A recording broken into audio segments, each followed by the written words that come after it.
আপনিও সকলে সহযোগিতা করেন। তো আমার কাছে মনে হয় ইসির যে আইন আছে সেটিতে সহযোগিতা করা আমাদের সকলের কাজ। প্রতিবাদ করবে কিনা আমরা জানি না, কিন্তু আমরা প্রতিবাদ করবই। রাজশাহীতে জাতীয় পার্টি বা আওয়ামী লীগের দোষর বা আওয়ামী লীগের সহযোগী কারো প্রতি বরাদ্দ দেওয়া হবে না।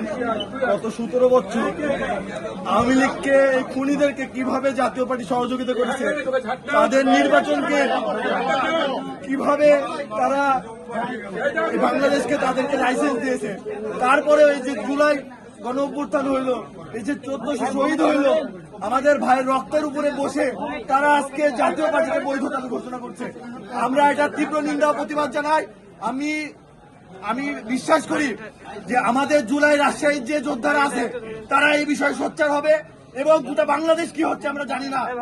আমি বলি যে জাতীয় পার্টিকে রাজশাহীতে যদি এই বর্তমান যে প্রশাসন যদি বৈধতা দেয়, তাহলে গোটা বাংলাদেশের আমি জানি না কিন্তু রাজশাহীতে কোনো নির্বাচন হতে দেওয়া হবে না।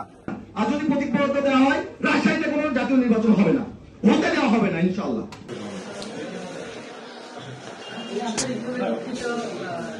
ঠিক আছে।